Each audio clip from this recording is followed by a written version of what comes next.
for the ingredients, you need 4 cups of twisted confectioner's sugar. You're going to need 8 ounces of cream cheese softened, and I've already put it in the bowl here. You're going to need 4 ounces of unsweetened chocolate, one of these baking bars. You're going to need a teaspoon of vanilla. You're going to need a dash of salt. You're going to need half a cup of nuts, whatever kind of nuts you want. Now mine are like in little chips. You can use chopped. You can use kind of whatever you want. You can use almonds, pecans. It's 100% up to you. And you are, for your hardware, you're going to need a 8 by 8 inch square pan.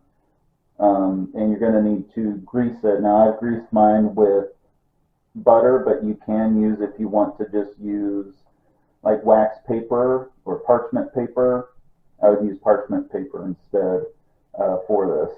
Now on the salt, some of these measuring utensils, this one is actually a pinch, so that's what we're going to be using, and this is less than an eighth of a teaspoon for it.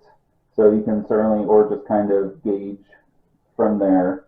But I do want to just tell you a quick story too on a personal note. When I started making fudge, I tried a very more complicated recipe, and I actually burned the bottom of 2 pans when I was living with my brother-in-law and sister, and he was very upset with that, which I understand. So very much I'm dedicating this one to Chris, and I promise if I ever come over and do that again, buddy, I will not burn any of your pans, and you will not burn any of your pans on this one as well. It's going to be a very easy one. It's not going to be like that. So what we're going to do first is we're going to go over, you're going to need the sugar and the cream cheese, and we're going to blend those together. So push everything else aside, and let's go over it. Alright, so we've got the cream cheese in here. So what we're just going to do now is we're actually going to start blending this first, and then we're just going to add a little bit of the sugar at a time. Now, I can't tell you how much sugar to add at a time, but I want to just pop it all in, obviously. Just do about maybe a cup or just a little bit, but you're just going to want to mix it together until it's all well blended. So to start blending, add a little sugar, blend that together, and just until we're done. So I'm going to go ahead and start, and I'll see you at the end here when it's all done. Alright, so as you can see, it's very well blended together. It's almost like a frosting type consistency, and that's really kind of what we're looking for. So right now what we're going to do is we're going to just go ahead and melt the chocolate, and then we're going to add the chocolate and everything else in together with it. So, alright, now for the chocolate bar, if you've never cooked with baking bars before, you can see this kind of comes in a nice square, but some of them are a little more rectangular, and you don't want to necessarily cut it. You don't have to chop this up. You can see where there would be lines, and just kind of break it apart and put it in there so it melts a lot better. And so just go ahead and turn your oven or your stove to like a low, medium to medium.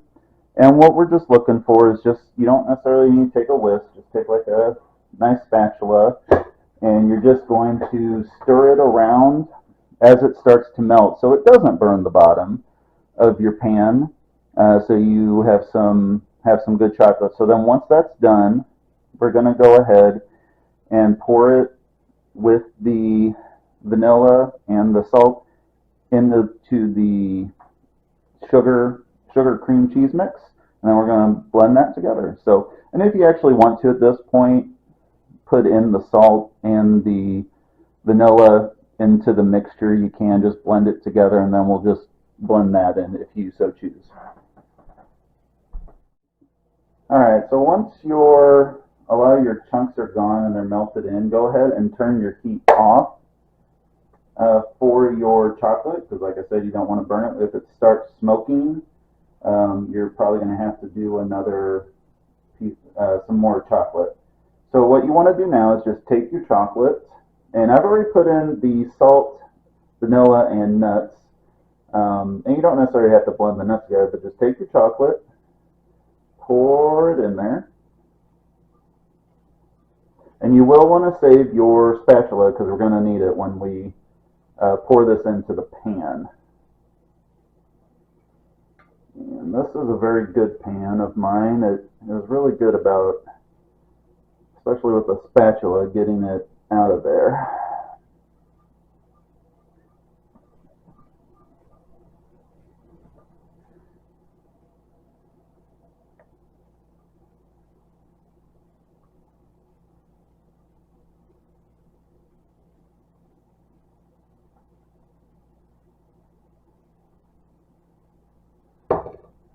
Alright, so now that we have the chocolate in with our other mixture, I'm just going to go ahead and now blend everything again together until it's smooth.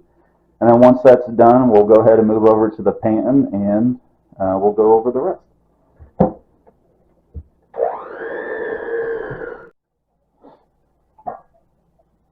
Alright, so we have our fudge nice and combined. It still kind of looks like a frosting in a sense. So what we're just going to do is we're just going to go ahead and put it in here and just kind of flatten it down into your 8x8 pan, and then we'll go from there.